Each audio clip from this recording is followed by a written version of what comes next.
Should we start now? You are ready? चलिए, good evening once again all of you. आज का जो हमारा चैप्टर है वो काइनेमेटिक्स। काइनेमेटिक्स में जो पार्ट आज हम लोग डिस्कस करेंगे, ठीक है ना, वो करेंगे मोशन इन वन डायमेंशन, ठीक है ना। एंड लेक्चर नंबर 1 है हमारा। इसमें आज हम लोग डिस्कस करेंगे इंट्रोडक्शन, उसके बाद हम डिस्कस करेंगे बेसिक डेफिनेशन, उसके बाद में आ जाएगा मेरा distance, displacement, speed and its types. ये सारी चीजों के बारे में आज हम लोग डिस्कशन करेंगे।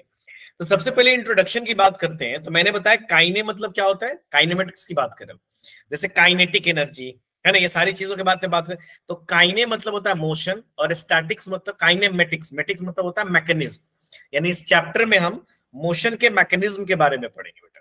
यानी काइनेमेटिक्स की अगर मैं बात करूं, काइनेमेटिक्स, तो काइनेमेटिक्स में मैं क्या बोल रहा हूं, दो पार्ट्स में मैं इसको स्प्लिट करूं तो एक पार्ट मेरा ये हो जाएगा बेटा और एक पार्ट मेरा ये हो जाएगा, ठीक है ना। दो पार्ट्स में स्प्लिट कर दिया। तो काइने वर्ड जो है ना बेटा, kine word, that kine word means motion. अब मेटिक्स मतलब मैकेनिज्म। यानी इस चैप्टर में हम क्या करेंगे, मोशन के मैकेनिज्म के बारे में डिस्कस करेंगे, है ना।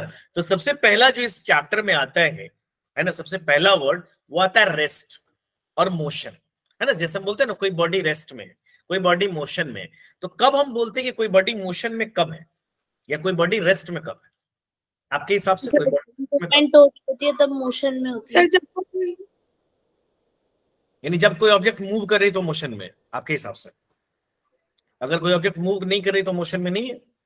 सर जब वो कोई एनर्जी यूज कर रहा है और कोई डिस्टेंस भी कवर कर रहा है तो वो चीज मोशन में होगी। अच्छा, और कोई? कृष्णा क्या बोल रहे थे बेटा? Sir distance covered bye a particular time, और सर या तो डिस्प्लेसमेंट करें।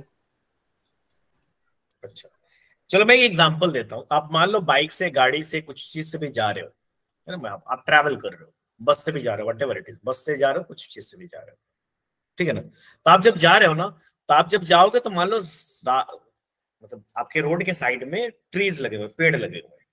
आप बहुत तेजी से बाइक चला रहे हो या साइकिल से जा रहे हो या बस से जा रहे हो, whatever you are travelling, तो आपको लगता है कि वो ट्रीज मोशन में कि नहीं? No sir. नहीं लगता, वो लगता है पीछे की तरफ भाग रहा है। हाँ सर, ऐसा लगता है। आप खड़े हो जाओगे तो नहीं लगेगा, लेकिन आप जब मूव कर रहे हो तो लगता है कि नहीं लगता है? आप अगर हाँ कोई दुकान है, कुछ भी है, तो आपको लगता है कि नहीं कि वो बैक साइड वो भी मूव कर रहा है? सर, फील लगता है होता कि है। नहीं लगता? Yes sir. क्या सर, एक बार दोबारा बोलना। मैं बोल रहा हूँ कि जब आप ट्रैवल करते हो तो साइड से ट्रीज वगैरह सब होती है। Yes sir. ट्रैवल करो तो जब आप ट्रैवल करते हो तो आपको लगता है कि नहीं कि ट्रीज भी ट्रैवल कर रही है, यस सर, ऐसा लगता है। की तरफ मोशन कर रही हो, हालांकि actually they are not moving, but वो मोशन में तो दिख रहा है। सर जैसे सही लगता है। आप इसको एक और एग्जांपल समझ लो कि आप ट्रेन में प्लेटफॉर्म पे हो, ट्रेन में जा रहे हो, बड़ी गर्मी है, ट्रेन में बैठे हो, तो दो प्लेटफॉर्म पर दो ट्रेन खड़ी है पैरेलल, आपके बगल वाली ट्रेन खुल गई, तो आपको लगता है कि नहीं कि मेरी ट्रेन चल गई? ऐसा कभी ऑब्जर्व किया? Yes sir. यस सर, लगता है।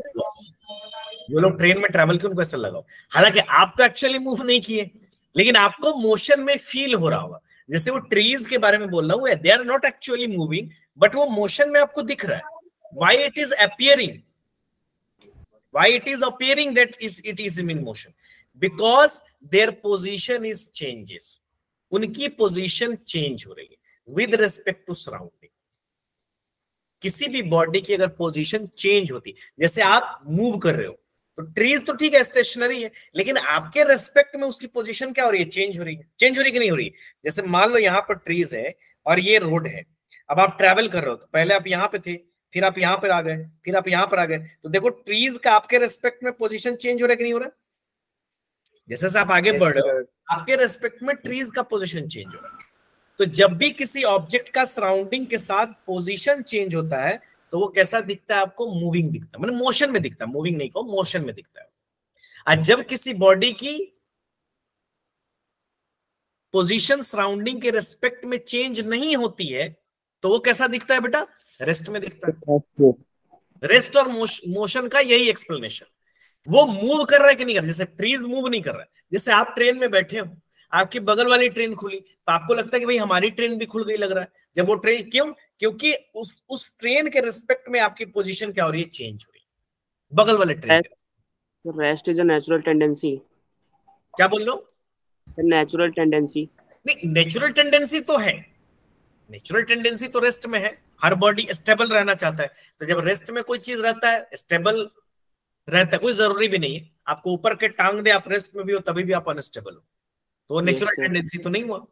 आपको मैं पकड़ के टांग दूं, लेकिन जनरली अगर आपकी एनर्जी कम है, मिनिमम एनर्जी लेवल पर, तो स्टेबल है। और एक बॉडी की टेंडेंसी होती है कि वो स्टेबिलिटी खोजता है, but rest means doesn't mean stability. मैं बोल तो रहा हूं कि आपको मैं पकड़ के ऊपर की तरफ लटका दूं छत से, अब ठीक है आप रेस्ट में मूव नहीं करो, लेकिन आप अनस्टेबल फील करोगे बिकॉज आपकी एनर्जी इंक्रीज हो गई। तो स्टेबिलिटी एक डिफरेंट चीज है, ठीक है। तो रेस्ट में जब कोई चीज बोलेगा तो आप बोलोगे an object is said to be rest if it position does not changes with time. अगर उसका पोजीशन चेंज नहीं हो रहा है, जैसे हम और आप बैठे, मान लो टेबल कहीं चेयर पे बैठे, आप भी बैठा हो मैं भी बैठा, तो हम दोनों की पोजीशन चेंज नहीं हुई एक दूसरे के रिस्पेक्ट में, तो दोनों रेस्ट में दिखेंगे। अगर पोजीशन, जैसे आप उठ के चले जाओगे तो आप मेरे को क्या दिखोगे, मोशन में दिखोगे, आप भी देखोगे मैं पीछे की तरफ जा रहा हूं, बिकॉज हमारी पोजीशन क्या हो रही है, चेंज हो रही है विद रिस्पेक्ट टू टाइम या विद रिस्पेक्ट टू सराउंडिंग। तो that is known as rest. समझ गया बेटा सभी आदमी? Yes sir. क्या हो जाएगा? An object is said to be in rest if its position does not change with time। अगर उसकी पोजीशन टाइम के साथ चेंज नहीं हो रही, with time with respect to surrounding भी करो, सराउंडिंग का मतलब है ये जो स्पेस है ना, with time with respect to surrounding. WR2 में लिख दूं, समझ जाओगे ना? Yes sir. With respect to surrounding. अगर पोजीशन चेंज होगा तो मोशन में कहलाएगा। तो सेकंड हमारा क्या हो जाएगा बेटा, मोशन। मोशन का भी यही डिफिनेशन रहेगा, बस यहां पर डज नॉट चेंज हो जाएगा, वहां पर क्या हो जाएगा, चेंज हो जाएगा, ठीक है ना। तो यहां क्या हो जाएगा, an object is said to be in motion if its position changes with time with respect to surrounding। अच्छा एक और बात, मोशन और रेस्ट ये रिलेटिव बात है, that depends upon the reference। जैसे इसको ऐसे समझ लो कि मान लो कि 3 फ्रेंड हो आप, है ना, आप बस में बैठे हो, you are in the sitting in a bus, ठीक है ना, आप बस में बैठे हो, अब बस खुल गई, तो आपका एक फ्रेंड जो आपको सी ऑफ करने गया वो बाहर खड़ा हुआ है, बस खुल गई, तो आपके बाहर जो फ्रेंड है उसके लिए आप मोशन में हो कि रेस्ट में हो? सर मोशन में। मोशन में। आपका जो फ्रेंड बाहर है उसके लिए तो आप मोशन में हो, बिकॉज उसके रेस्पेक्ट में आपकी पोजीशन चेंज हो रही है। आपके लिए वो क्या है, अच्छा जो फ्रेंड आपके बगल में बैठा है बस में ही, उसके लिए आप क्या हो, रेस्ट में। रेस्ट में। तो आप ही बात करो, एक ही ऑब्जेक्ट सेम टाइम में रेस्ट में भी है, मोशन में भी है। डिपेंड हो रहा है कि आप उसका रेफरेंस किसके साथ ले रहे हो। बाहर वाले के साथ आप उसका अगर आप रेफरेंस ले रहे हो तो वो मोशन में है, जो फ्रेंड उसके साथ में बैठा है उसके साथ उसका रेफरेंस ले रहे हो तो क्या है, रेस्ट में। तो एक क्वेश्चन इसमें 11th क्लास में आता है, can a object be in rest or in motion at same time. क्या है, एक ऑब्जेक्ट रेस्ट में और मोशन में हो सकता है? If yes explain. हो सकता है कि नहीं हो सकता है? यस सर हो सकता है। एक ऑब्जेक्ट सेम टाइम में रेस्ट, भाई तो रेफरेंस है, ये क्या है, फ्रेम ऑफ रेफरेंस पे डिपेंड कर रहा है, किसके साथ आप उसको क्या कर रहे हो, कंपैरिजन कर रहे हो। दैट्स इज द रेस्ट और मोशन इज द क्या हो जाएगा, रेफरेंस बात हो जाएगी। तुलनात्मक जिसको बोलते हैं, मतलब कंपैरिजन किसके साथ कर रहे हो उसके हिसाब से। तो एनसीईआरटी में भी शायद एक ऐसा क्वेश्चन है, शायद, बट ऐसा क्वेश्चन 11th के एग्जाम में आ चुका है कि can a object be in rest or in motion at the same time. तो बच्चे इसका आंसर क्या देते हैं, नो दे देते हैं जनरली, कि भाई एक ही ऑब्जेक्ट एट ए टाइम तो रेस्ट में और मोशन में नहीं हो सकता। तो rest and motion are relative. Relative समझते हो ना, कि किसके साथ उसको रिलेट किया जा रहा है। Yes sir. ना, तो ये चीज का हमको क्या रखना है, ध्यान रखना है, ठीक है ना। यहां पर मैं लिख दे रहा हूं उसको, इस बात को मैं यहां पे लिख दे रहा हूं, rest and motion are relative. Relative का मतलब एक दूसरे के साथ इसको तुलना किया जा रहा है। An object in one situation can be in rest and in another situation can be in motion. Okay, done ना? Yes sir. चलिए नेक्स्ट क्या आता है बेटा, डिस्टेंस। डिस्टेंस तो पता ही आपको, एक्चुअल पाथ कवर्ड। आप कहीं जाते हो, डिस्टेंस, मान लो कोई बॉडी जा रही है, आप कहीं ना कहीं मोशन कर रहे हो, तो भाई एक पॉइंट से दूसरे पॉइंट जाओगे, तो whatever the actual path covered by you is known as distance. जैसे जैसे डिस्प्लेसमेंट में अलग बात हो जाएगी, वो आगे देखें। जैसे मान लो मैं ऐसे गया, है ना, मैं ऐसे गया मान लो, और मैं गया ए पोजीशन से बी पोजीशन पर, मतलब मैं यहां से इस ए पोजीशन से इस बी पोजीशन पर गया, that is our A and that is our, मैं वहां से ए से बी गया। अब ए से बी मैं जब गया, तो actual path covered, actual path covered क्या है, ये वाला पाथ मेरा एक्चुअल कवर्ड है। अब ये जो एक्चुअल पाथ कवर्ड है, मैंने अपनी जर्नी में, अपने मोशन में इनिशियल और फाइनल, कहीं ना कहीं मैंने शुरू किया होगा और कहीं ना कहीं मैंने एंड किया होगा। इनिशियल और फाइनल के बीच में जो मेरा एक्चुअल पाथ कवर्ड है, that is known as distance. Actual path. जैसे मैं ऐसे भी जा रहा हूं मान लो, तो ये सारे पाथ का आपको लेंथ लेना पड़ेगा, and that is actual path covered. तो दैट इज, उस पूरे एक्चुअल पाथ कवर्ड को आपको निकालना पड़ेगा, that is known as distance. Clear है बेटा? Yes sir. Yes sir. है ना? तो डिस्टेंस इज एक्चुअल पाथ, यानी ये वाला, ये मेरा क्या है, एक्चुअल पाथ है। अब इस एक्चुअल पाथ को आप मेजर करो और क्या निकालोगे आप, डिस्टेंस निकालो। सिमिलरली अगर आप ऐसे गए हो, तो ये वाला पाथ लेना पड़ेगा आपको, इसका जो एक्चुअल पाथ होगा, यानी ये वाला, ये मान लो पाथ 1 है और ये मेरा पाथ 2 है। तो इस केस में, सेकेंड केस में, आपको ये वाली डिस्टेंस लेनी पड़ेगी, ये मेजर करना पड़ेगा, जो भी मेजरमेंट है उसको आपको क्या करना पड़ेगा, उसको लेना पड़ेगा। बात समझ में आ रही कि नहीं आ रही?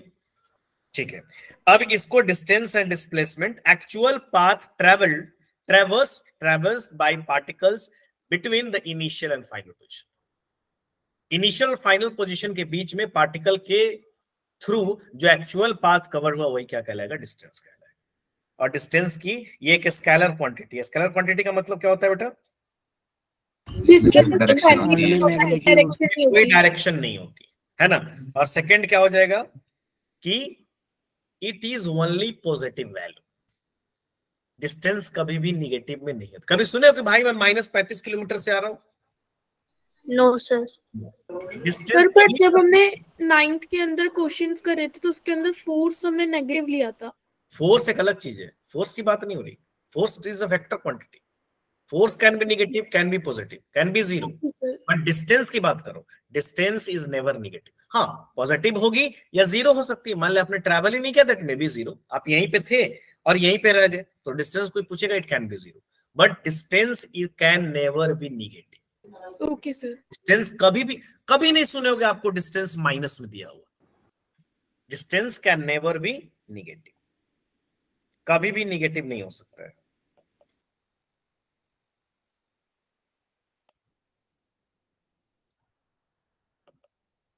हाँ, जीरो हो सकती है और पॉजिटिव हो सकती है। अगर डिस्टेंस आपने ट्रैवल कर लिया तो हमेशा पॉजिटिव ही होगी। दूसरी बात, डिस्टेंस के केस में अगर मैं लूंगा बेटा, तो इसकी एसआई यूनिट क्या होगी? डिस्टेंस को किस चीज में मेजर करते हैं? मीटर। आप सुने हो फंडामेंटल यूनिट जो मैंने आपको बताया था। yes, डिस्टेंस क्या हो गया? लेंथ हो गया। और लेंथ को हमेशा किस चीज में मेजर करते हो आप? मीटर में। तो इसकी एसआई यूनिट क्या हो जाएगी बेटा, बता सकते हो कोई आदमी? मीटर। मीटर को किस चीज से इंडिकेट करते हैं? अच्छा, इसकी सीजीएस यूनिट बताओ।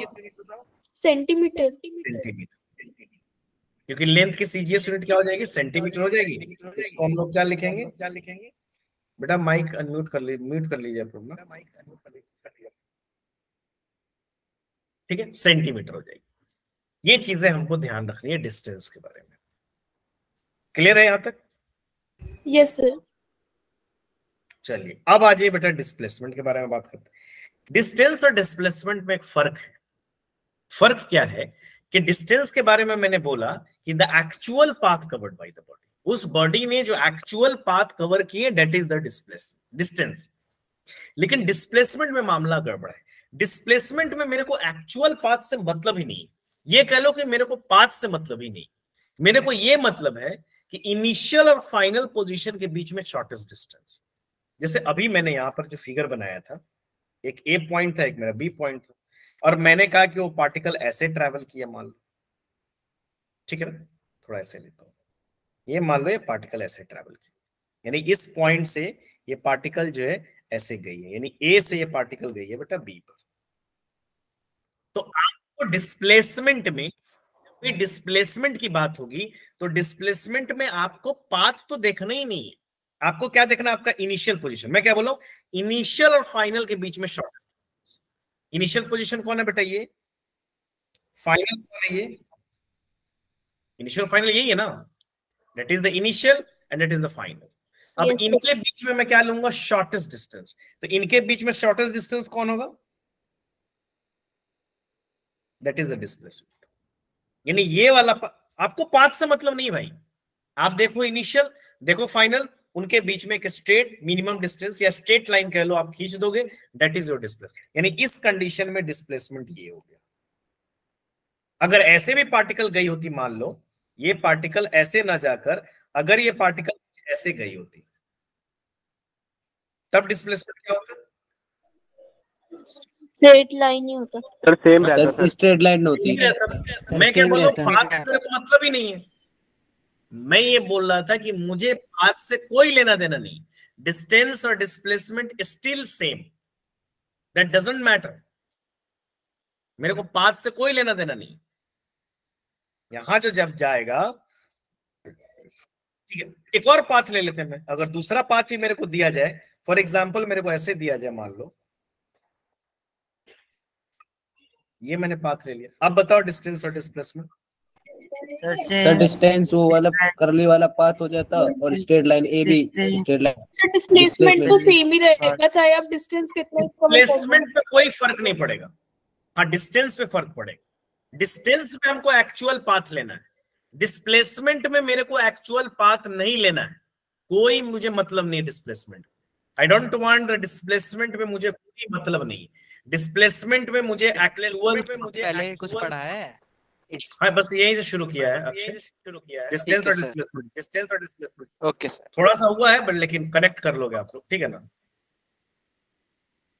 समझ गए बात। Yes sir. अब यहां पर आ जाइए,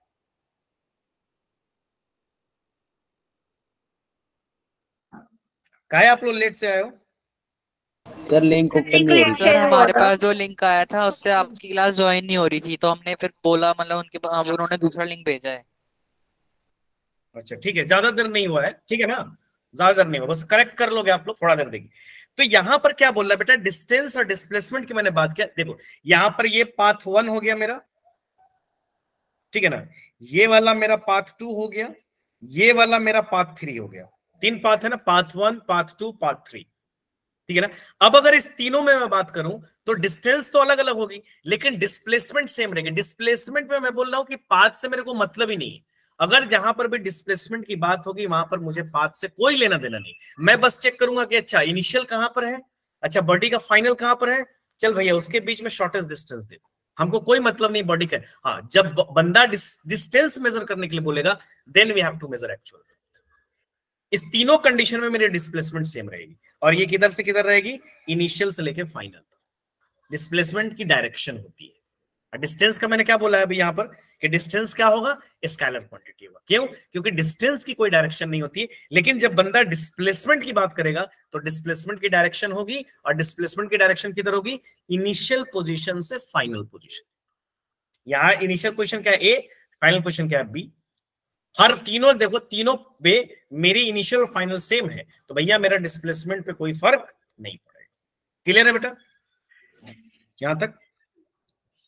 तो यानी डिस्प्लेसमेंट क्या होगा, शॉर्टेस्ट डिस्टेंस। अच्छा डिस्प्लेसमेंट के बारे में मैं क्या बोल रहा हूं, डिस्प्लेसमेंट क्या है, स्केलर क्वांटिटी है कि वेक्टर क्वांटिटी होगा, वेक्टर क्वांटिटी है सर, क्वांटिटी होगा, क्यों, क्योंकि डायरेक्शन होती है इसकी, तो डिस्प्लेसमेंट क्या हो जाएगा, वेक्टर क्वांटिटी, वेक्टर क्वांटिटी, ठीक है ना। एसआई यूनिट क्या हो जाएगा डिस्प्लेसमेंट का, metre, metre. SI unit displacement का भी क्या हो जाएगा, मीटर। जो डिस्टेंस का मैंने क्या बोला, मीटर, तो इसका भी क्या हो जाएगा, मीटर। सीजीएस यूनिट बोलो, सेंटीमीटर। सेंटीमीटर। लेंथ है ना, तो लेंथ का सीजीएस यूनिट क्या हो जाएगा, सीएम। सीएम का मतलब क्या हो जाएगा, सेंटीमीटर। यहाँ पे मैंने लिखा हुआ, जो डिस्टेंस का होगा एसआई यूनिट सेम होगा, बस वहां पर क्या होगा, वेक्टर क्वांटिटी होगा, स्केलर क्वांटिटी होगा डिस्टेंस, यहाँ पर ये वेक्टर क्वांटिटी होगा। नेक्स्ट जो मैं बात करूंगा, या नेक्स्ट जो मैं क्या कह सकते हो डिस्कशन हमारा होगा, वो ये होगा कि डिस्टेंस में तो मेरा एक्चुअल पाथ कवर्ड होगा, लेकिन डिस्प्लेसमेंट में मेरे को एक्चुअल पाथ से मतलब ही नहीं।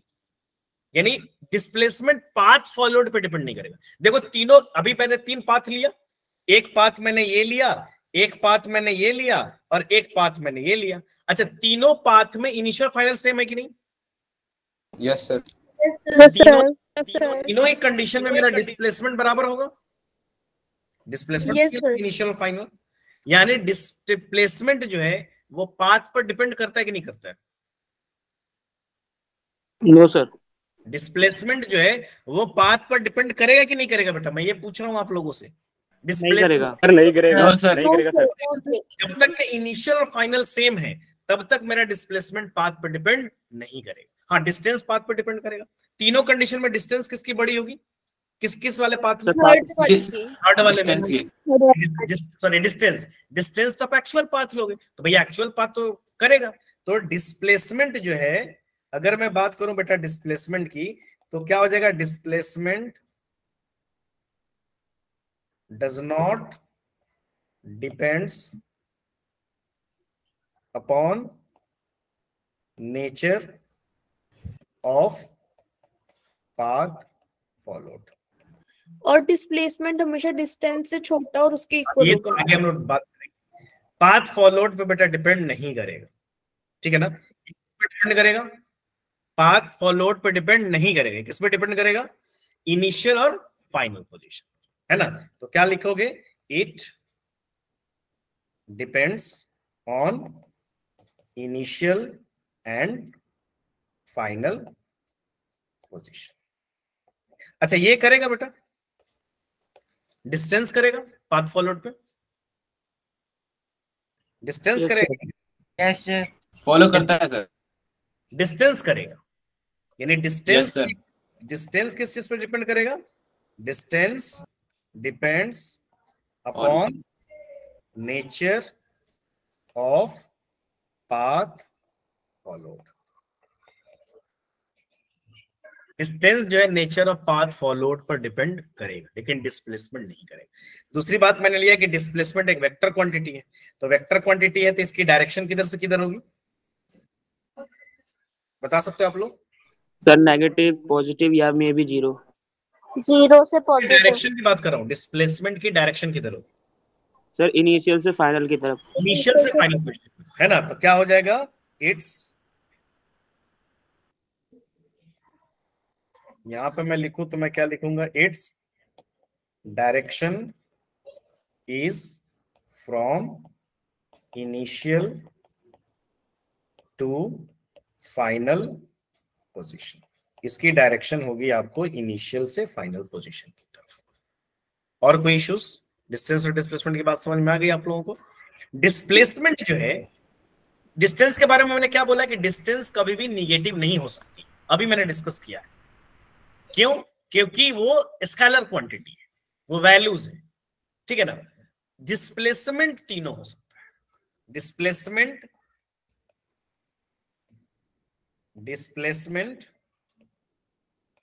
में बी पॉजिटिव, निगेटिव और जीरो। पॉजिटिव भी हो सकता है, जैसे मान लो कोई भी मैंने लिया, मान लो ये मेरा ओरिजिन है, अब यहां से मैंने शुरू किया, तो बॉडी मान लो इधर गई, फिर वापस आ गई, ठीक है ना? तो इधर जब आएगी तो डिस्प्लेसमेंट क्या लोगे, निगेटिव लोगे, क्योंकि डायरेक्शन अपोजिट हो गई। अब मान लो उसी पॉइंट पर आ गई, मान लो यहाँ से बॉडी शुरू हुई, यहाँ पे गई, और फिर यहाँ से जाने के बाद गई, और फिर जाने के बाद वापस आ गई, तो उसका डिस्प्लेसमेंट कितना होगा? 0। 0 होगा। भाई अगर कोई बॉडी जहां पे गई, आप तो इनिशियल फाइनल के बीच में देखते हो, मान लो कोई बॉडी ऐसे गई और घूम फिर के ऐसे नाच वाच के कहीं से आके वहीं पे आ गई, मान लो उसी पोजीशन पे आ गई, तो उस पोजीशन पे जब आ जाएगी तो इनिशियल भी वही फाइनल भी वही, तो उनके बीच में डिस्टेंस कितना हो जाएगा? 0 तो 0 हो जाएगा। तो डिस्प्लेसमेंट तीनों हो सकता है, पॉजिटिव भी हो सकता है, नेगेटिव हो सकता है, 0 भी हो सकता है, लेकिन डिस्टेंस कभी भी 0 नहीं हो सकता। नेगेटिव हो सकता। डिस्टेंस कभी भी निगेटिव नहीं हो सकता और 0 नहीं हो सकता। और हमेशा क्या होगा? पॉजिटिव होगा। 0 हो सकता है, मान लो आपने मूवी नहीं किया, वहीं पे खड़े हो, तो that can be A 0, but can never be negative. Okay, यहां तक किसी को कोई प्रॉब्लम है? किसी को कोई दिक्कत है क्या? No no sir. सर। अब मैं एक छोटा सा एग्जांपल ले रहा हूं आपको समझाने के लिए। हाँ अंकुश बोलिए बेटा। सर आपकी बिटली लिंक मिल जाएगी? हाँ मिल जाएगी। सर वो आपके जो क्लास नोट है वो ग्रुप में नहीं आते। अच्छा, तो मैं आपके साथ अभी बिटली लिंक मेरा शेयर कर दूंगा, वहां से जाकर आप डाउनलोड कर लेना, ठीक है? Okay sir. चलिए, अब यहाँ पर जो बात होगी, बिटली लिंक में दे देता हूँ मैथ वाले लोगों के लिए, या मैं आप लोगों के ग्रुप में ज्वाइन हो लेता हूँ, नहीं तो कल मैं ज्वाइन कर लेता हूँ। आपका ग्रुप नंबर कितना है? G1 G1 और G2।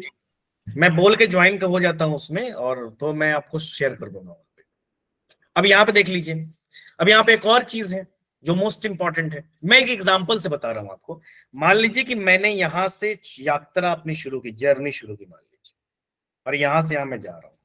थोड़ा और बड़ा लेता हूँ शायद हमको समझने में। 9th क्लास में अगर आप पढ़े होगे तो आपके लिए थोड़ा सा इजी होगा। अगर आप पढ़े सर? पढ़े ना, नहीं भी पढ़े तो यहाँ पे मैं बता रहा हूँ, धीरे धीरे बेसिक से मैं बढ़ता जाऊँ। यहाँ पर मैं मान लो आपका ए हो गया ये, और यहाँ पर मान लो बेटा बी हो गया। इसको मैं कई पार्ट्स में तोड़ दे रहा हूँ, ठीक है ना? यहां से मैं जा रहा हूँ ए बी, यहाँ पे बीच में मैं लिया सी, यहां से लिया डी, ठीक है ना? अब यहां से जब मैं आऊंगा तो यहां मैं लूंगा 50 मीटर मान लो, यहां से मैं लूंगा तो 50 मीटर, अब यहां से भी मैं लूंगा तो 50 मीटर मान लो। तीनों को मैंने 50-50 मीटर मान लिया। अब मैं कहां जा रहा हूं बेटा? यहां से देखना, मैं जा रहा हूं ए से बी, ए से बी जा रहा हूं लाइन में। मैं क्या जा रहा हूं? सीधे मैं जा रहा हूं ए से बी। मैं यहां नीचे लिख रहा हूं, यहाँ पे यानी यहां मैं कॉलम बना दे रहा हूं ऐसे, और ऐसे मैं लिख रहा हूं, ठीक है ना? यहां पे मैं लिख रहा हूं डिस्टेंस,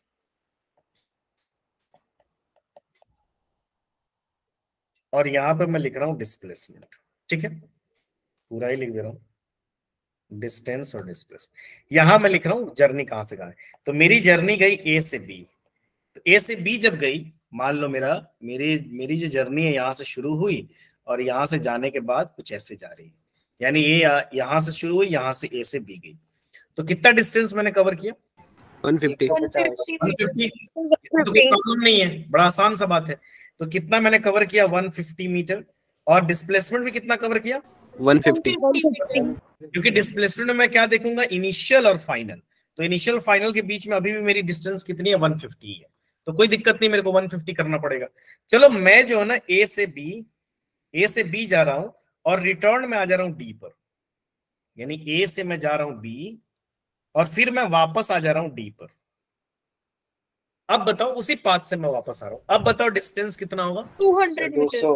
200 मीटर और सर डिस्प्लेसमेंट 100 मीटर। क्योंकि 200 मीटर क्यों है? क्योंकि हम सारी जर्नी को लेंगे बेटा, पूरा जर्नी जो होगा वो सभी मैं लूंगा वहां पर। यानी इनिशियल से लेकर यहां पर मेरा इनिशियल हो गया, यहां पर मेरा फाइनल हो गया, तो ये पूरा जर्नी मैं लूंगा यहां से लेकर यहां तक, इनिशियल टू फाइनल, ठीक है ना? अब यहां से यहां तो 150 होगा, फिर ये वापस आ जा रहा है, और जब ये वापस आएगा उधर से उधर, तो 50 मीटर और ट्रैवल किया, यानी टोटल डिस्टेंस में तो मेरे को सारा लेना पड़ेगा। डिस्टेंस में तो मैं बोल रहा हूं भाई, डिस्टेंस में तो कोई टेंशन ही नहीं, इसमें तो चलो भाई एक्चुअल पाथ जो मैंने कवर किया वो सारा एक्चुअल पाथ मेरे को लेना पड़ेगा, अदरवाइज नहीं हो पाएगा।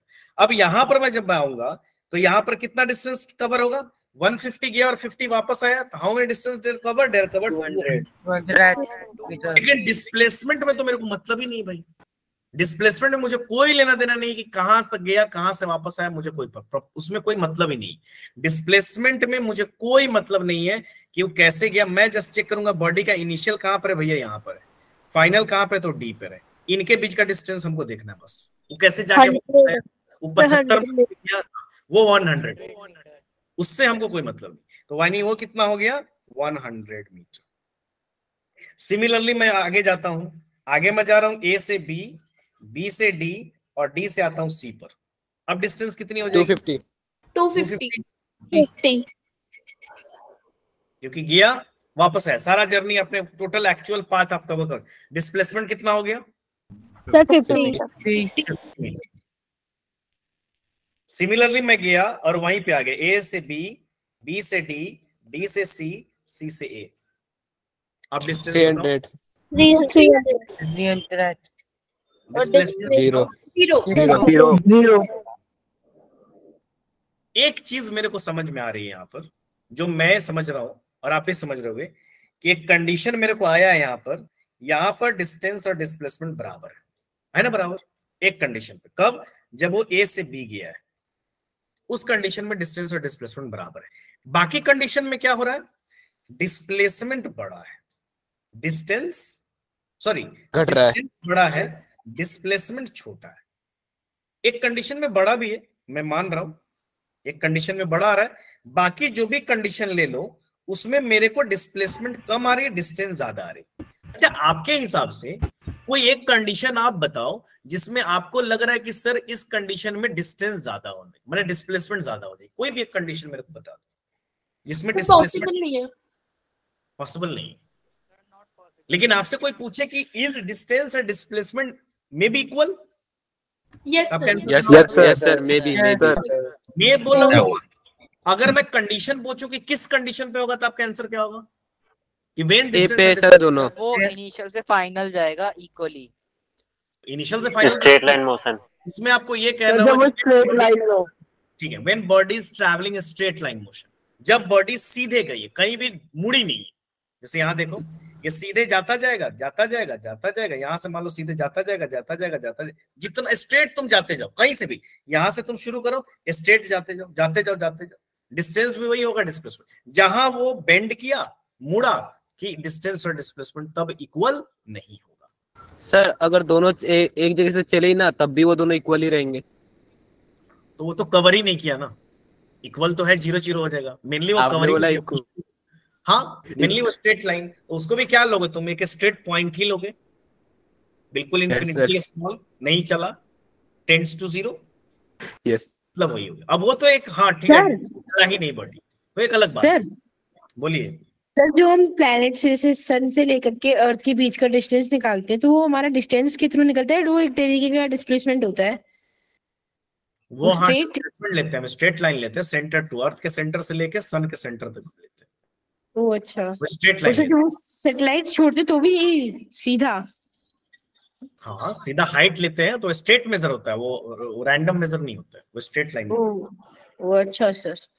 जैसे ये मान लिया है ना, और ये है, तो इसके सेंटर से लेके इसके सेंटर तक ये स्ट्रेट लाइन, कहीं पर भी रहे वो स्ट्रेट लाइन मेजरमेंट। इससे सर फ्यूल बच जाता होगा। हाँ, इससे फ्यूल बच जाता होगा सर। फ्यूल नहीं, वो बात नहीं मैं बोल रहा हूँ, वो तो जिगजैग हो सकता है। मैं डिस्टेंस लेने की बात बोल रहा हूँ।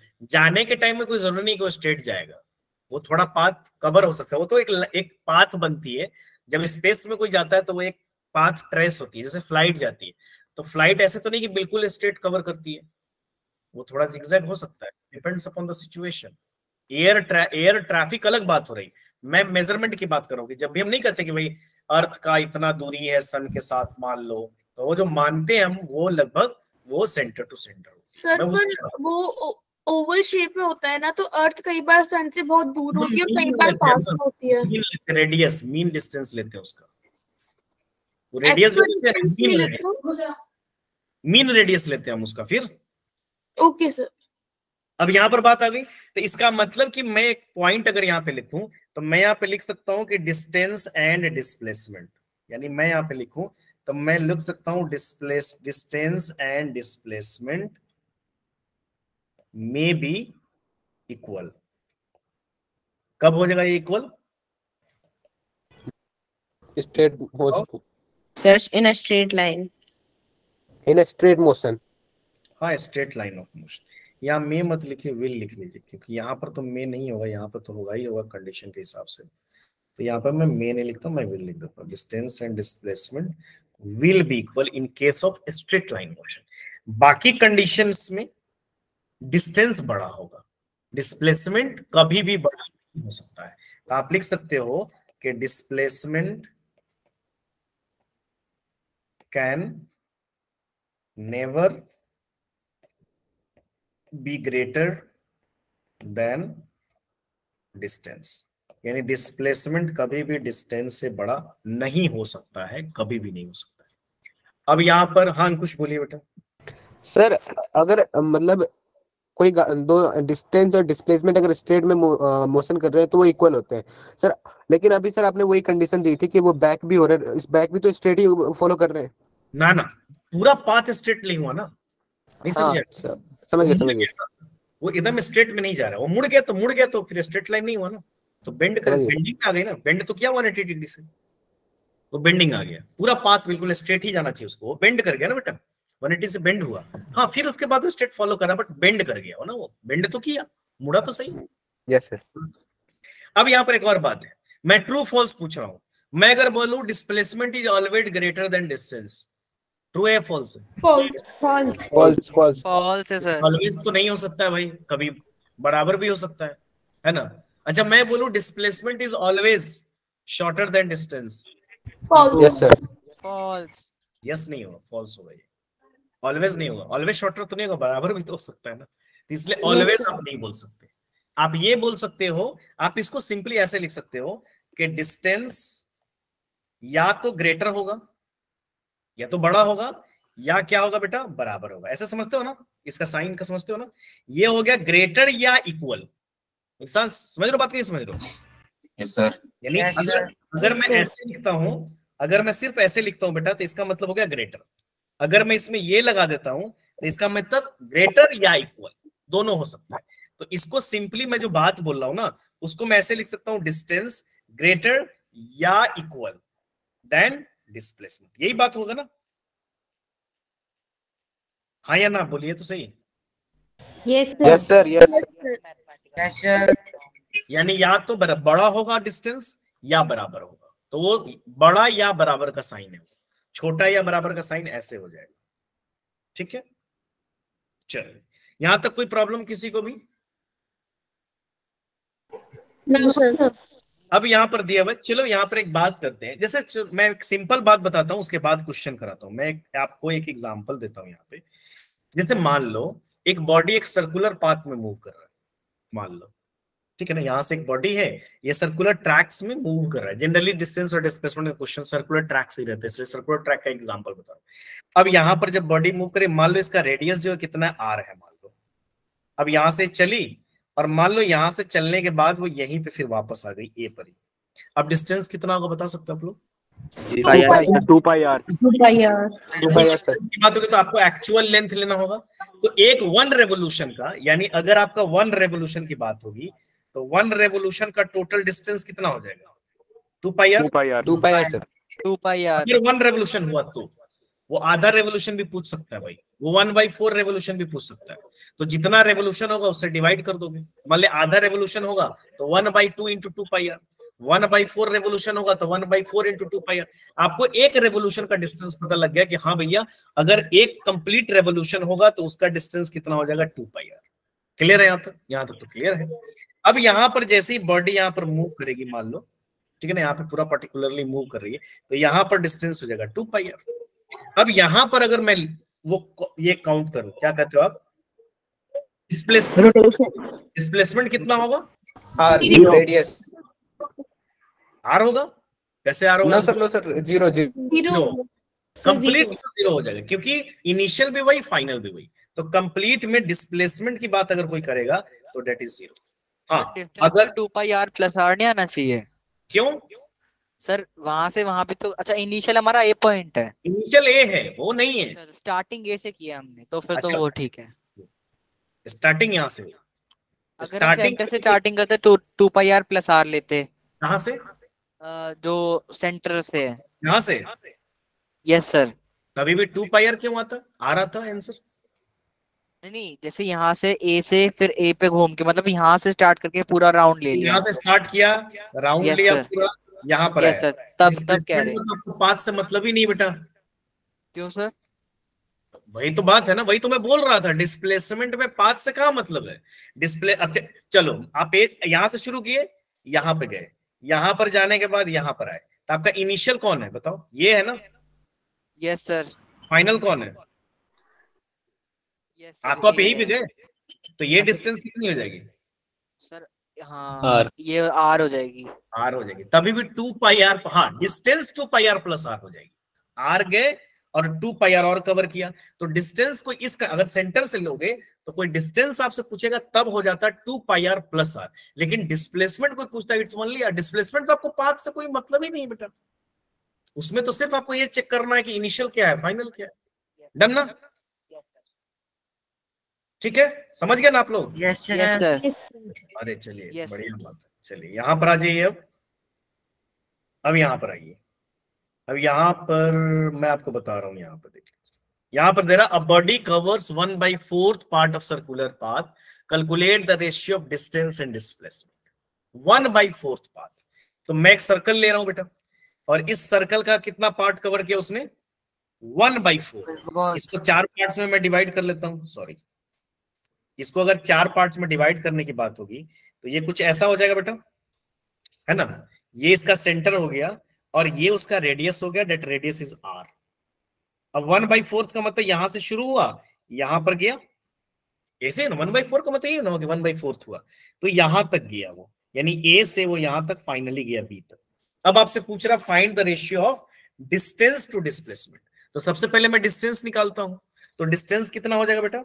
पाई आर बाय 2। आप क्या करोगे? Pi by upon 4। आपको एक तो कवर है ना, एक पार्ट तो कवर है बेटा। कृष्णा 1:1 आ गया, किसी का आंसर आया है? ये कितना आएगा सर? 1:1 नहीं आएगा। 1:1 नहीं आएगा, नहीं आएगा सर। मैं निकालता हूं। अब डिस्टेंस कितना हो जाएगा भाई?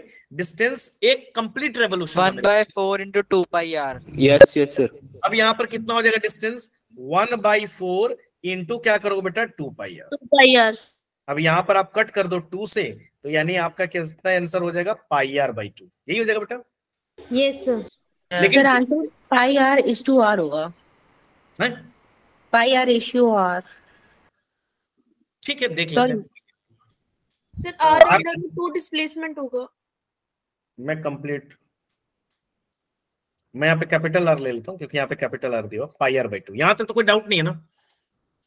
No sir. Sir pi by 2 ratio, क्या बोल रहे हो Ankush? Pi by 2 ratio R. ठीक है, देख लेता हूँ। अब यहां पर मेरे को देखो डिस्प्लेसमेंट निकालना पड़ेगा, तो मैं क्या बोल रहा हूं कि डिस्प्लेसमेंट में ऐसे आंख बंद करो और देखो कि इनिशियल क्या। आंख बंद करने का मतलब कुछ सोचना नहीं कि कहां तक गया। अब आप आंख को खोलो और ये देखो कि भैया इनिशियल क्या है, चल भैया फाइनल क्या है वो भी देख लो, और इनिशियल से फाइनल के बीच में शॉर्टेस्ट डिस्टेंस, तो ये वाली दूरी निकालनी होगी ना आपको। यू गेटिंग माय पॉइंट कि नहीं? Yes sir. अब कुछ ऐसा ट्रायंगल बन गया ये, तो आपको तो ये नहीं, पाइथागोरस थ्योरम से आपको निकालने आता है ऐसे। Yes sir, R Yes, under 2 आ जाएगा। तो ये भी आर हो गया, ये भी आर हो गया, ये एक्स मान लो, यहां से मेरे को निकालना है, ये ए हो गया, ये बी हो गया। तब पाइथागोरस थ्योरम लगा, हाइपोटेनस आपको निकालना है, तो x इज इक्वल टू क्या हो जाएगा? रूट अंडर √2r हो जाएगा।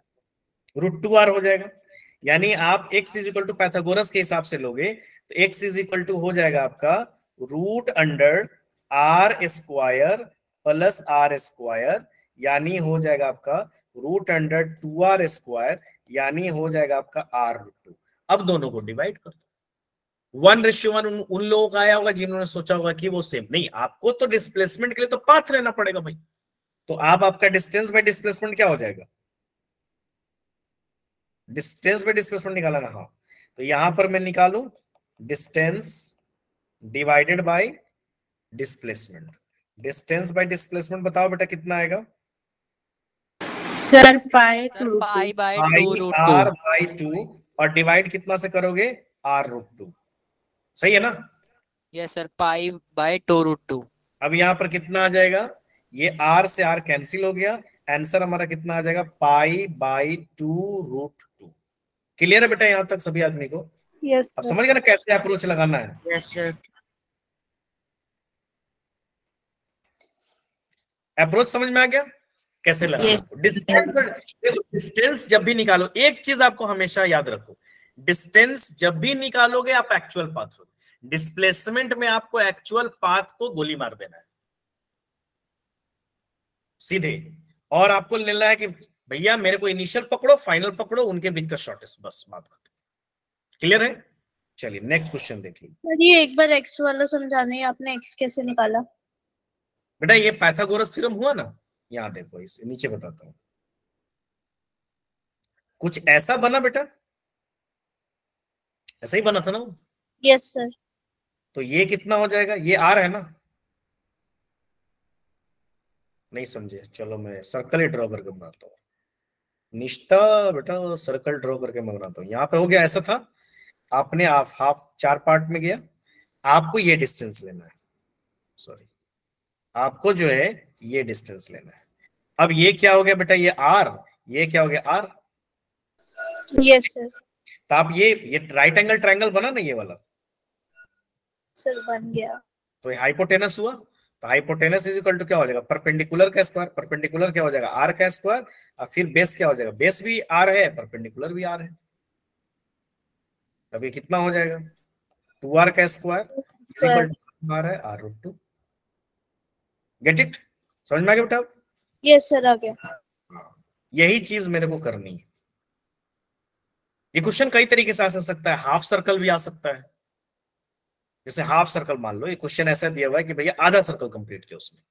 अब आधा सर्कल कंप्लीट किया, मान लो रेडियस आ रही है, यहाँ पे ले लो, आर रेडियस में ले रहा हूं, और बॉडी ने half circle complete, half circle complete करोगे तो यहां से गया और यहां पर आ गया। ये ए पॉइंट मान लो और ये बी पॉइंट मान लो, ऐसे चला हो। अब बताओ डिस्टेंस कितना होगा? Pi R. Pi are.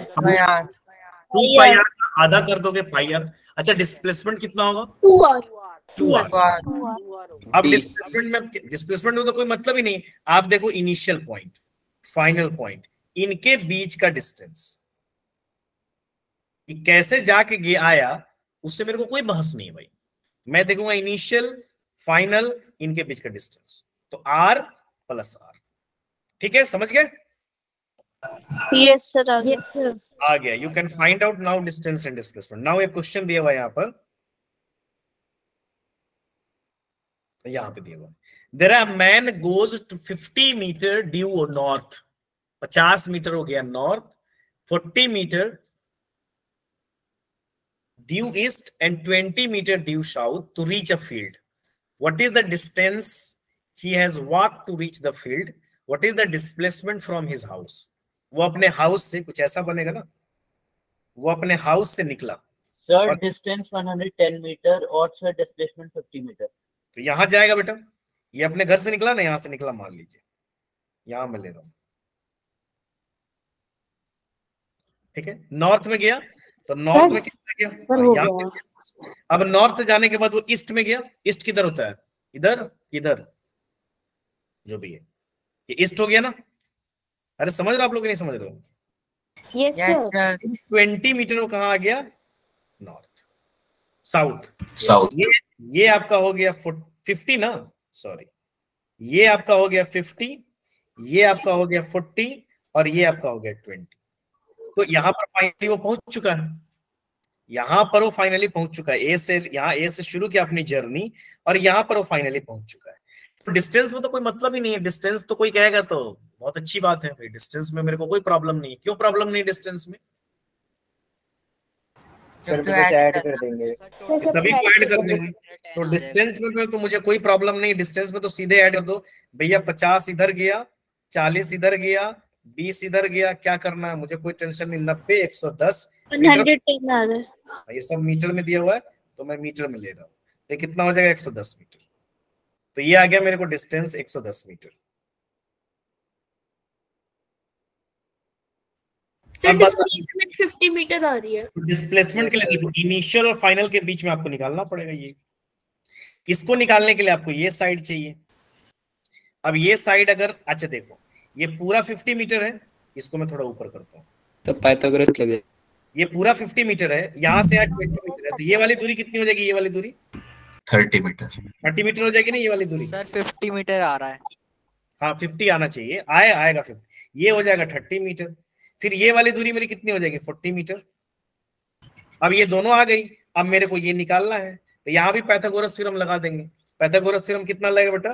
Displacement is equal to, simply मैं लिख देता हूं, displacement is equal to, Pythagoras theorem लगा दो, तो displacement is equal to 40 square, root under कितना हो जाएगा बेटा, 30 स्क्वायर, 30 का स्क्वायर अब प्लस 40 का स्क्वायर, 40 का स्क्वायर इज इक्वल टू कितना हो जाएगा, 2500, 2500 प्लस 1600 इज इक्वल टू हो जाएगा मेरा रूट अंडर 2500। अब 2500 करोगे तो कितना आ जाएगा, 50 सही है ना, ऐसे बना लेना है बस, कैसा भी क्वेश्चन दे, बस एक ही फंडे, वो नहीं सुने अंडा का फंडा, तो अंडा का फंडा एक ही है, ये बस डिस्टेंस में कोई इफ बट नहीं, जितना चला है सबको जोड़ लो, या इंची टेप है तो उससे नाप लो, या स्केल है तो उससे नाप लो, बस ऐसे ही कर।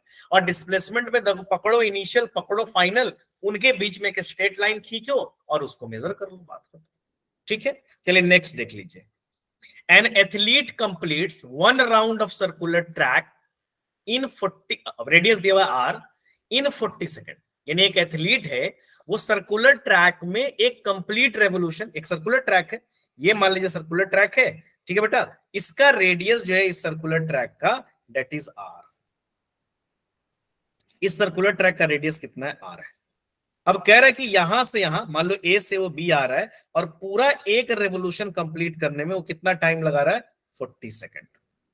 तो कह रहा है कि what will be his displacement at the end of 2 minute 20 second, 2 minute 20 second के बाद उसका कहां पर होगा डिस्टेंस। पहली बात तो ये है ना कि कितना रेवोल्यूशन कंप्लीट करेगा वो चेक करना होगा आपको, सबसे पहले तो ये नंबर ऑफ रेवोल्यूशन चेक करना होगा ना, तो नंबर चेक करो आप, तो नंबर ऑफ रेवोल्यूशन चेक करो, तो नंबर ऑफ रेवोल्यूशन कितना हो जाएगा, total time divided by time taken in 1 revolution, तो टोटल टाइम कितना है, 2 मिनट सर 140 सेकेंड, 20 सेकेंड, इसको डिवाइड करोगे आप 40 सेकेंड से, लेकिन ऊपर मिनट में तो सभी को एक ही यूनिट में लेके आना पड़ेगा, तो इसको करोगे 2 × 60, मैं समझाने के लिए बता रहा हूं, इतना आपको करने का जरूरत नहीं है, ऑब्जेक्टिव में अप्रोच तो आप सिंपली लगाओगे, मैं आपको जस्ट फॉर अंडरस्टैंडिंग पर्पस से इतना लिख रहा हूं, अगर मेरे को बनाने के लिए बोले तो मैं इतना लिखूंगा भी नहीं, तो इसी तरीके से बनाने का जब आपका अप्रोच आएगा ऑब्जेक्टिव में तब आपको इतना लिखने की जरूरत नहीं है। तो 2 × 60 अब प्लस हो जाएगा 20 डिवाइडेड बाय क्या हो जाएगा 40, अब यहां पर करोगे कितना हो जाएगा टोटल नंबर ऑफ रेवोल्यूशन, तो 3.5 आ रहा है, ये आ गया 140, पूरा सेकंड जो आएगा ये मेरा आ गया 140 डिवाइडेड बाय 40, ये आ गया 3.5 रेवोल्यूशन, यानी वो पर्सन जो है 3.5 रेवोल्यूशन करेगा, यानी वो फाइनली कहां पर होगा, जैसे मान लो यहां से आएगा तो ये कुछ यहां पर होगा ना फाइनल, जैसे 1 रेवोल्यूशन, 2 रेवोल्यूशन, 3 रेवोल्यूशन, आधा पर वो जाएगा सेमी सर्कल पर, क्योंकि 4 रेवोल्यूशन किया रहता तो वहीं पर वहीं आ जाता, यानी पर्सन जो है फाइनली यहां पर है, यानी बी पॉइंट फाइनली। अब मेरे को बताओ डिस्टेंस कितना होगा इस कंडीशन में, 6.5 पाई आर, डिस्टेंस में तो आपको 3.5 से मेजर करना होगा, सर 7 पाई आर होगा डिस्टेंस, लेकिन और यहाँ डिस्प्लेसमेंट होगा डिस्प्लेसमेंट, तो डिस्टेंस, 7 पाई आर होगा। अब यहाँ पर मेरे को सिंपली सर डिस्प्लेसमेंट ही पूछ रहा है, मेरे को डिस्टेंस तो पूछ ही नहीं रहा है, तो डिस्प्लेसमेंट के लिए क्या करोगे आप, इनिशियल फाइनल, इनिशियल ए पर फाइनल बी पर, तो डिस्प्लेसमेंट कितना हो जाएगा बेटा, sir 2R, sir 2R, 2R, तो displacement is equal to simply क्या हो जाएगा बेटा, R + R यानी 2R। कोई ऐसा जिसको समझ में नहीं आया, लेकिन यही क्वेश्चन अगर डिस्टेंस पूछा होता तब आपका कितना होता, ऑप्शन डी होता 7 pi R, 7 pi R, 3.5 into 2 pi R करते, क्योंकि जितना भी रेवोल्यूशन लिया उससे गुना करना पड़ेगा, उस कंडीशन में मेरे को क्या आ जाएगा, वो 7 पाई आर आ जाता। अब यहाँ पर एक और क्वेश्चन दिया हुआ है, the numerical ratio of displacement to the distance covered is always, numerical is displacement to distance पूछ रहा है आपको, sir C option, sir C, displacement to distance, option C, या तो 1 होगा, अगर दोनों बराबर होंगे या तो 1 होगा, या 1 से छोटा होगा। क्यों? क्योंकि ऊपर देखो क्या दिया हुआ है, ऊपर डिस्प्लेसमेंट दिया हुआ है ना, तो ऊपर डिस्प्लेसमेंट दिया हुआ है तो कौन बड़ा है, डिस्प्लेसमेंट बड़ा होगा कि डिस्टेंस बड़ा होगा? अगर बड़ा होगा डिस्टेंस बड़ा होगा, तो डिस्टेंस बड़ा होने का मतलब नीचे वाली वैल्यू बड़ी होगी। इसका मतलब या तो 1 आएगा या तो दोनों बराबर होंगे, तो या तो 1 आएगा या नीचे वाली वैल्यू बड़ी होगी। तो मैथ में अगर नीचे वाली वैल्यू बड़ी होती है तो रिजल्ट क्या आता है? तो यानी कुछ ऐसा होगा।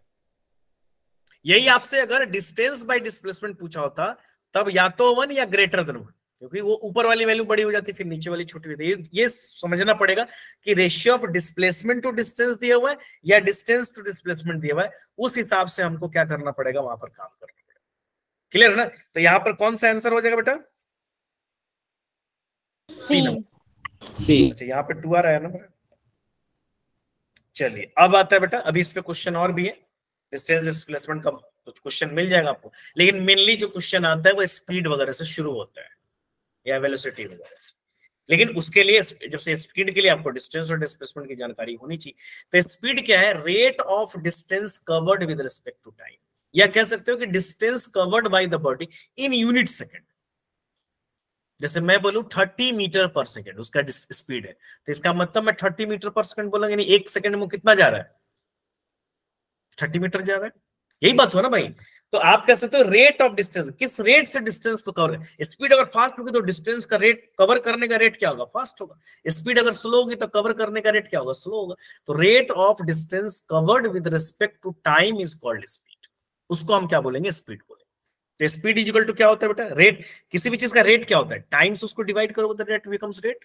तो यहाँ क्या हो जाएगा बेटा? Speed distance upon distance by time.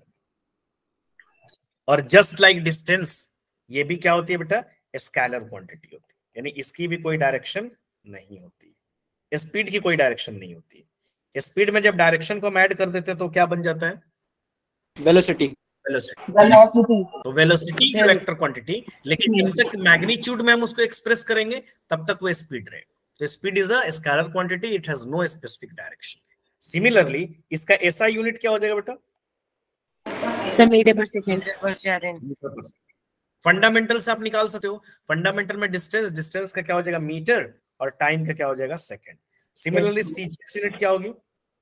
Centimetre पर सेकंड। सेंटीमीटर पर सेकंड। डिस्टेंस का क्या हो जाएगा? सेंटीमीटर। तो सीजीएस यूनिट की अगर मैं बात करूं, सीजीएस यूनिट, तो वो क्या हो जाएगा? Centimetre upon second. Just like distance, speed भी कभी माइनस नहीं हो सकता है। कभी नहीं सुने होगा कोई कहा होगा कि यार मैं तो गाड़ी चलाया आज भाई -60 किलोमीटर पर आवर से चला दिया। सुने हो क्या ऐसा कभी, या चलाए हो क्या ऐसा? नो सर, ये नहीं चाहिए। ये पॉसिबल नहीं। Speed can never be negative, velocity can be, it's a vector quantity. Velocity में जब हम नेगेटिव को एक देते हैं इसका मतलब अपोजिट डायरेक्शन में आ गया। तो स्पीड इज ऑलवेज पॉजिटिव। या कह सकते हो जीरो हो सकती है, बिकॉज बॉडी रेस्ट में है, रुकी हुई है, तो जीरो हो सकती है। बट माइनस हाँ बोलिए सर, ये सेकंड और सेकंड ही रहता है ना, चाहे वो सीजीएस हो या चाहे वैसा ही हो। हाँ, सीजीएस ऐसा ही में टाइम का सेकंड ही होता है। सीजीएस मतलब सेंटीमीटर ग्राम सेकंड, वही उसी का फुल फॉर्म है। सीजीएस का फुल फॉर्म है सेंटीमीटर ग्राम सेकंड। तो टाइम का एसआई यूनिट भी सेकंड ही होता है, टाइम का सीजीएस यूनिट भी सेकंड ही होता है। Okay sir. तो यहां पर क्या आ जाएगा बेटा? यहां पर हो जाएगा speed can never be negative.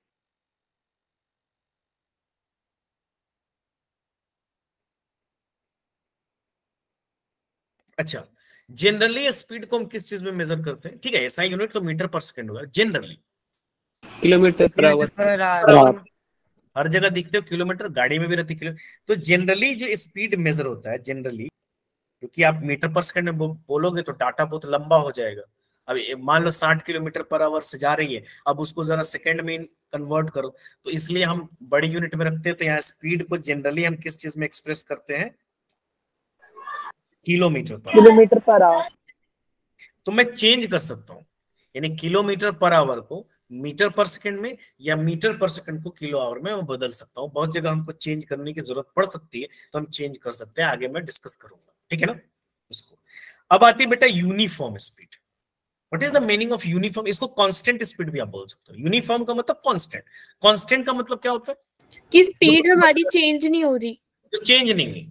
Constant, uniform, एक जैसा थ्रू आउट द जर्नी, वो एक जैसा था। जैसे आप हाईवे पे चले गए, अब हाईवे पर आप चले गए और हाईवे पे एकदम बिल्कुल रोड खाली है और आप एकदम 60 किलोमीटर पर आवर से जा रहे हैं, तो आपकी स्पीड क्या है वहां पे?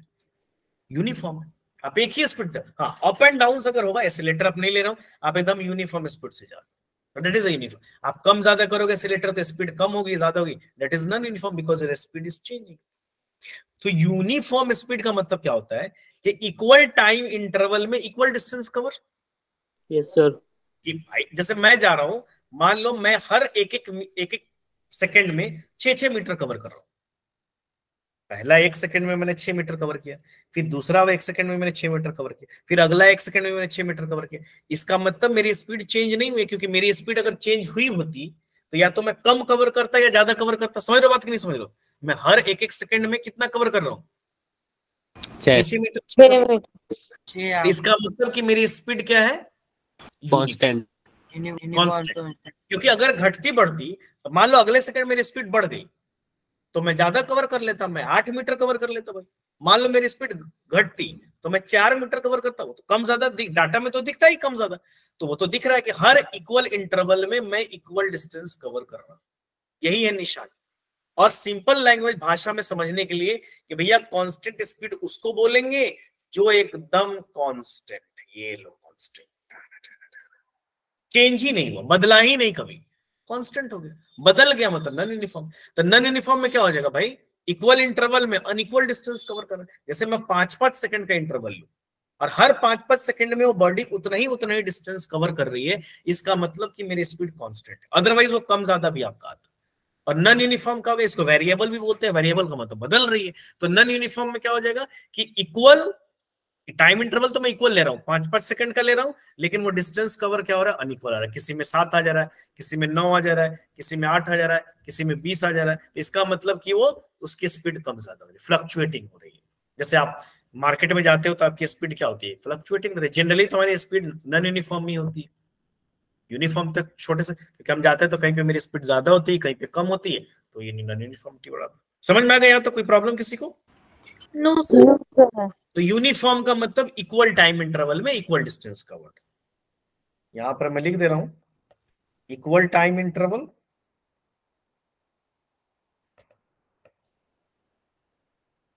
Equal distance covered.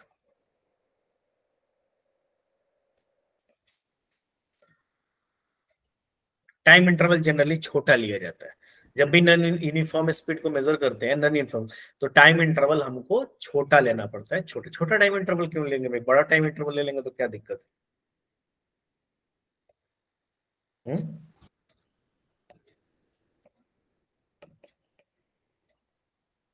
मान लो मैं 1-1 आवर का इंटरवल ले लिया। पहले आवर में 60 किलोमीटर मान लो, दूसरे आवर में भी 60 किलोमीटर मान लो, तीसरे आवर में भी 60 किलोमीटर। तो ये यूनिफॉर्म स्पीड हुआ कि नहीं हुआ? यस सर हुआ। Yes sir. No sir, no. क्यों? सर एक घंटे में 60 किलोमीटर नहीं गया है ना, मैंने मेजर किया। 1-1 घंटे का मैं इंटरवल ले रहा हूँ। पहले 1 आवर में 60 किलोमीटर, दूसरे 1 आवर में 60 किलोमीटर, तीसरे 1 आवर में 60 किलोमीटर, सब आवर में 60 किलोमीटर जा रहा है। तो मैं कह सकता हूँ सर हो सकता है कि आपने जो 1 घंटे में 60 किलोमीटर आप चला रहे हो वो स्पीड फ्लक्चुएट कर रही है। यही बात है। टाइम इंटरवल स्मॉल लेने का मतलब है कि 1 घंटे का इंटरवल हो गया। अब आप मेजरमेंट इतना बढ़ा दे रहे हो ना कि आपको बीच का डाटा नहीं पता। हो सकता है कि वो कम ज्यादा हुआ, लेकिन एवरेजली आपको 60 किलोमीटर दिख रहा हो सकता है, नहीं हो सकता है। जैसे इसको ऐसे समझो, मैंने आपको एक रूम में रखा है, और मैं कहूं भाई तुमको पढ़ना है, नहीं पढ़ोगे तो खैरियत नहीं है। मैं वॉच कर रहा हूं आपको। अब मैं 5-5 मिनट में आके देख रहा हूं तो आप पढ़ रहे हो, मतलब आप पढ़ रहे हो, ठीक है ना? आप पढ़ रहे हो, ठीक है, पढ़ो। मैं 5-5 मिनट का इंटरवल लिया, मैं छोटा इंटरवल लिया, क्योंकि उस बीच में अगर कोई मस्ती करोगे तो पकड़ में आ जाएगा। मान लो मैंने इंटरवल लिया 2 घंटे का, मैं बोलूंगा भाई अगले 2 घंटे में मैं आके चेक करूंगा, या मैं अगले 2 घंटे में आके चेक किया, तो ठीक है, अगले 2 घंटे में मैं आके चेक कर रहा हूँ, आप पढ़ रहे हो, लेकिन उस बीच के 2 घंटे में हो सकता है कि 5 मिनट आप गाना सुन लियो। सर हो सकता है ना? मेरे को पता ही नहीं, क्योंकि मैं तो डाटा मैं तो देख रहा हूँ, पढ़ रहा हूँ। मैं डाटा क्या लिखूंगा? हाँ भैया पहले भी पढ़ रहा था, 9 बजे भी पढ़ रहा था, मैंने डाटा देखा 11 बजे भी पढ़ रहा था। सर हो सकता है 5 मिनट पहले ही पढ़ने बैठे हो। हाँ ये भी हो सकता है, लेकिन मैं तो वहां से काउंट कर दूं। हो सकता है आपने पूरा मस्ती किया हो, आपको लगा हो चलो यार अब तो सर आने वाले, आप बैठ जाओ। लेकिन मैं अगर 5-5 मिनट का इंटरवल लूं, जितने छोटा इंटरवल लूंगा उतने प्रिसाइज मेरा डाटा होगा। मतलब मान लो मैं 1-1 सेकंड का लूं, मैं 1-1 मिनट का इंटरवल लूं, तो उसमें तो कुछ करोगे तो पकड़ में आ जाएगा। दैट्स वाई कहा जाता है कि आपका टाइम इंटरवल स्मॉल रहना चाहिए, क्योंकि मैं बोल तो रहा हूँ कि 1-1 घंटा में 60 किलोमीटर है, लेकिन उस 1 घंटे में हो सकता है बॉडी की मोशन फ्लक्चुएट कर गई हो, तो वो तो नॉन यूनिफॉर्म, एक्चुअली तो नॉन यूनिफॉर्म हो गया। लेकिन आप डाटा देख के बोल दोगे सर यूनिफॉर्म है हर एक, इसलिए कहा जाता है कि टाइम इंटरवल क्या रखना है, आपको स्मॉल रखना है। और यहां पर क्या हो जाएगा नॉन यूनिफॉर्म में? नॉन यूनिफॉर्म में हो जाएगा अनइक्वल डिस्टेंस कवर्ड।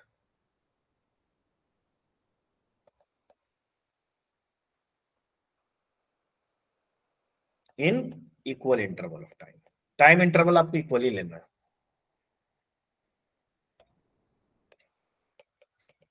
तो नॉन यूनिफॉर्म हो जाएगा दोनों को। इसको आप कांस्टेंट स्पीड भी बोल सकते हो। कांस्टेंट का मतलब समझते हो ना? मैथ वाले लोग तो जानते हैं कांस्टेंट का मतलब कभी नहीं बदलती है। इसको आप दूसरा नाम क्या दे सकते हो? Variable speed. वेरिएबल का वर्ड ही आया वेरिएशन से। वेरिएशन का मतलब क्या होता है बेटा? बदलना। अब आता है एवरेज स्पीड। एवरेज बड़ा अच्छा है। एवरेज स्पीड इसलिए निकालते हैं क्योंकि आपको मैंने बताया कि जनरली हमारा मोशन क्या होता है? नॉन यूनिफॉर्म होता है। नॉन यूनिफॉर्म का मतलब फ्लक्चुएट करता रहता है। तो अब कभी 40 हो गई, कभी 60 हो गई, कभी 30 हो गई, कभी रुक भी गए, 0 हो गई, तो मैं उस पूरे जर्नी का एवरेज निकालता हूँ कि भाई एवरेजली मैंने कितना कवर किया। तो उसको क्या बोलोगे आप? एवरेज कैसे निकलेगा? टोटल डिस्टेंस कवर्ड, है ना? तो एवरेज स्पीड जो हमारा निकलता है, इसको डिफाइन करना होगा तो आप कर सकते हो, but average speed is equal to क्या हो जाएगा? Total distance covered by total time interval. जितना भी डिस्टेंस आपने कवर किया है उसको और उसको जोड़ दो, आपका क्या आ जाएगा? Total time. सही है? यहां तक किसी को कोई दिक्कत? No sir.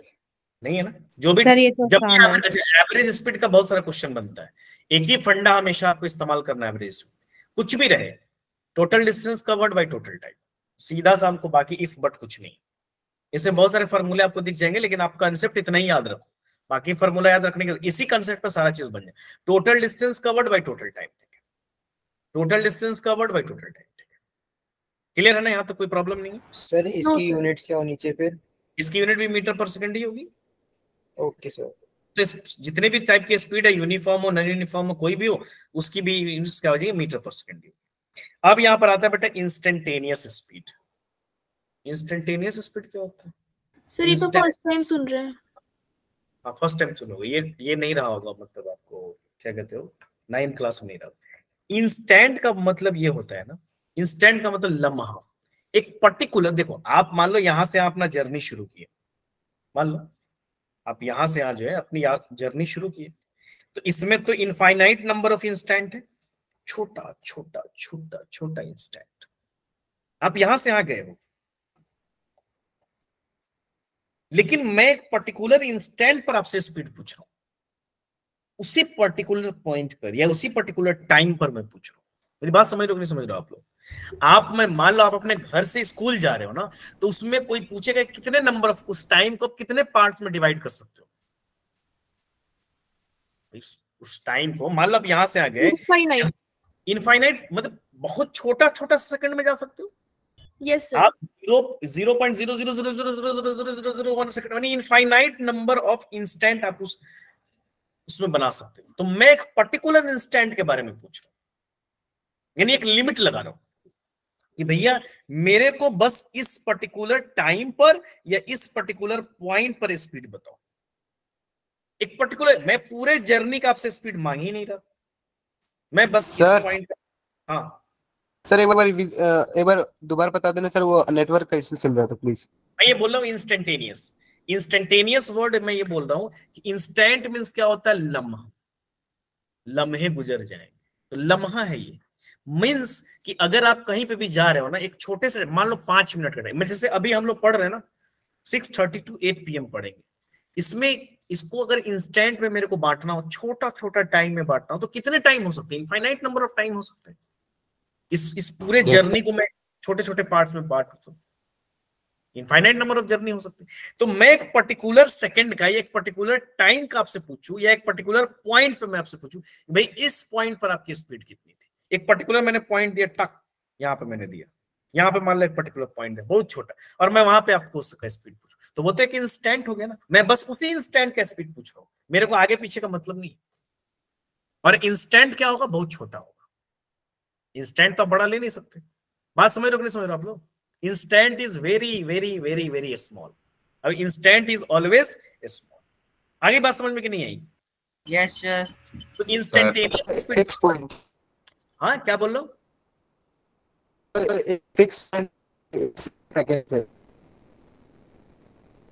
आप ये कह सकते हो कि the speed of a object at a particular given instant of time और एट अ पर्टिकुलर पॉइंट। अब वो इंस्टेंट है, यानी आप इस ऐसे समझो इसको, इंस्टेंटेनियस स्पीड के बारे में बात करें तो इंस्टेंटेनियस स्पीड, इंस्टेंटेनियस स्पीड के बारे में बात करूंगा तो वो क्या लोगे? टोटल डिस्टेंस कवर्ड, मैं इसको डेल्टा एक्स ले रहा हूँ, x2 - x1 जो भी हो, एक जगह से दूसरी जगह जाओगे ना तो उनके बीच का आप डिस्टेंस निकालोगे, डिवाइडेड बाय क्या हो जाएगा? टोटल टाइम टेकन, एक एवरेज होगी ना वो। लेकिन आपको क्या लेना है? टाइम बहुत छोटा लेना है, तो इसी को हम लिखते हैं limit delta T tends to 0। Delta T का मतलब क्या हो गया? इंस्टेंट जब आप लोगे तो इंस्टेंट क्या होगा? वो छोटा सा टाइम होगा। बड़ा टाइम लोगे तो वो तो इंस्टेंट होगा ही नहीं।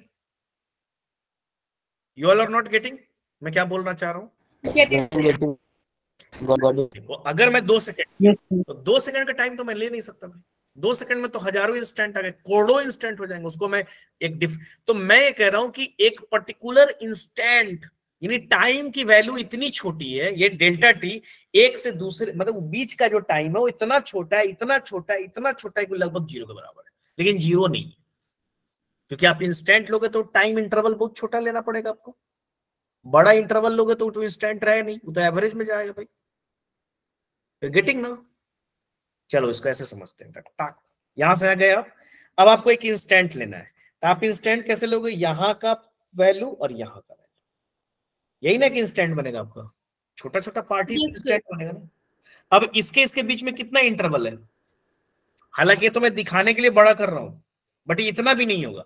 ये बिल्कुल इंस्टेंट उसी पर, और समझ लो उसी पर होगा। ये इसके बीच का जो ये है ना, इसके समझ लो, इसके बीच का ये छोटा सा जो इंटरवल है वही आपका इंस्टेंट कहलाएगा। समझ रहे हो कि नहीं समझ रहे हो? ये टाइम आपका और यहाँ पे टाइम होगा T2। अब इनके बीच में कितना इंटरवल है बताओगे मेरे को? T2 - T1 approx 0। T2 - T1 की वैल्यू कितनी आएगी? अप्रॉक्स 0। अप्रॉक्स 0। लेकिन 0 नहीं है भाई, एक छोटा सा है, बहुत छोटा यार। मैं कह रहा हूँ 0.000000001, लेकिन है तो इंटरवल ना, 0 तो नहीं है ना, लगभग 0 है। बहुत छोटा इंटरवल है, बहुत छोटा, मतलब इन्फिनिटली स्मॉल, कह नहीं सकते कितना छोटा है भाई। तो यही उसको क्वेश्चन में कह रहा है, लिमिट टेंड्स टू 0। मैंने आपने जो डेल्टा टी लिया है वो लगभग क्या है? टेंड्स टू 0 का मतलब 0 की तरफ वो मूव कर रहा है, लेकिन 0 नहीं है। जैसे मैं लिखूं टाइम इंटरवल T2 - T1, ये डेल्टा टी हो गया आपका टाइम इंटरवल, ये आ रहा है आपका 0.0000001 सेकंड। तो आप इसको क्या बोलोगे कि सर काय के लिए इतना माथा पच्ची कर रहे, 0 मान लेते हैं। सही बात है कि नहीं? Yes sir. Yes sir. लेकिन 0 नहीं, that is the interval, that is the one interval. समझ रहे हो ना? तो that's why it is called as instantaneous speed. यानी टाइम इंटरवल आपका बहुत छोटा होना चाहिए, इतना छोटा कि उसका कोई लगभग 0 के बराबर, क्योंकि तभी इंस्टेंट हो। अगर आप बड़ा टाइम इंटरवल ले लोगे तो वो इंस्टेंट बनेगा नहीं। अच्छा, इसको एक और तरीके से मैं बोल सकता हूं, इसी को मैं बोलता हूं dx/dt। dx क्या होता है? dx का मतलब बहुत dt क्या होता है? बहुत छोटा सा टाइम, बहुत छोटा सा डिस्टेंस कवर्ड डिवाइड बाय छोटा सा टाइम। गेटिंग ना? रेट ऑफ चेंज बोल सकते हैं ना, उतना x का एकदम छोटा सा।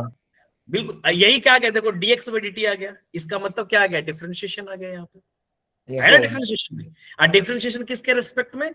टाइम के रेस्पेक्ट में। यानी इंस्टेंट इसका मतलब मेरे को समझ में आ गया कि अगर मेरे से कोई पर्टिकुलर स्पीड पूछेगा किसी इंस्टेंट पर, तो मेरे को क्या करना पड़ेगा, ये एक्स क्या है, डिस्टेंस है, डिफरेंशिएशन करना पड़ेगा एक्स का t के रिस्पेक्ट में, डिफरेंशिएशन करना पड़ेगा। वही डिफरेंशिएशन जो हम लोग सीखे वही यूज यहाँ पर मेरे को करना पड़ेगा। यानी मेरे को एक्स दिया रहेगा, एक्स को टाइम के रेस्पेक्ट में डिफरेंशिएट कर देंगे और टाइम की मेरे को वैल्यू दी रहेगी। जैसे सामने वाला मेरे को बोले कि find the speed of the particle at 2 second. अब ये 2 सेकेंड एक इंस्टेंट हुआ कि नहीं हुआ भाई? Yes, मेरे को sir. 2 सेकेंड का ही टाइम चाहिए, मेरे को 1.9999 सेकेंड का नहीं चाहिए ना, मेरे को 2.001 सेकेंड का चाहिए, मेरे को एग्जैक्ट 2 सेकेंड का ही स्पीड चाहिए, exact, that is the one instant.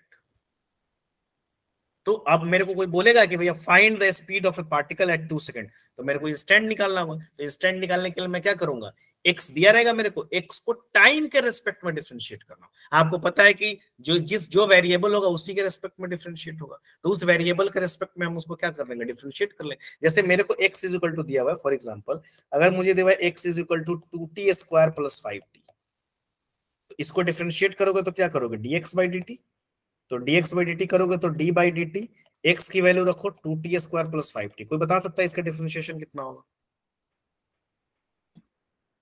Sir 4t plus 0। 4t plus 5, 0 नहीं। हाँ t हाँ सर हाँ। 5 सिंपल रहता है, t नहीं रहता तो 0 हो जाता। ओके, तो ऐसे मेरे को डिफरेंशिएट करना पड़ेगा। क्लियर है यहाँ तक सभी आदमी को? सर डेल्टा हाँ, x 5 सिर्फ रहता तो 0 हो जाता है, ओनली 5 रहता तो 0 हो जाता। क्या बोल रहा है दक्ष? नहीं 0 नहीं ले रहे हैं ना, वो वैल्यू टेंड्स टू 0 है। अगर 0 लेते तो इतना मैं बताता क्या है, सिंपली 0 ले, अप्रॉक्स 0 है, 0 नहीं। अगर आप किसी चीज पे एग्जैक्ट 0 से डिवाइड करते हो then it will become infinity. मैं बोल रहा हूं कि वो टाइम इंटरवल बहुत छोटा है, that belongs to nearest to 0 but it's not equal to 0, इसलिए वो इनफाइनाइट नहीं है। ओके, क्लियर है दक्ष? सर डेल्टा x क्या था, एक बारी वो बता दो। डेल्टा x का मतलब उस इंटरवल के बीच में कुछ ना कुछ तो डिस्टेंस कवर किए रहोगे ना। ओके सर, वही डेल्टा x, वो छोटा सा जो इंटरवल लिए ना, तो उस छोटा से इंटरवल के बीच में भी कुछ डिस्टेंस कवर किया होगा। वो डिस्टेंस वो भी बहुत छोटा होगा, लेकिन you have cover some distance ना, वो टाइम इंटरवल के बीच में। ओके सर, तो दैट इज समझ गए सर। समझ गए यहाँ तक? किसी को कोई प्रॉब्लम? No sir. अब यहाँ पर एक क्वेश्चन दिया हुआ है, मैं आपको दे दूंगा, इसको बनाना जरा। अच्छा क्वेश्चन है, AIPMT का मतलब all India pre medical test. 2014 के बाद नीट नाम से आ गया, लेकिन उससे पहले वो AIPMT था, all India pre medical test. यहाँ पर करा particle travels half of total distance. Total distance को आप क्या मान लोगे, एक्स का आधा डिस्टेंस। यही इसी टाइप का क्वेश्चन आपको आएगा। इसकी प्रैक्टिस में आपको अगले क्लास में करवाऊंगा, और अगला क्लास हमारा होगा मंडे को। कल हो सकता है मैं एक एक्स्ट्रा क्लास लूंगा आपका, जो क्लास मैंने नहीं लिया था। बाकी अगर कल नहीं होगा तो संडे को होगा। ओके, क्लियर है बेटा?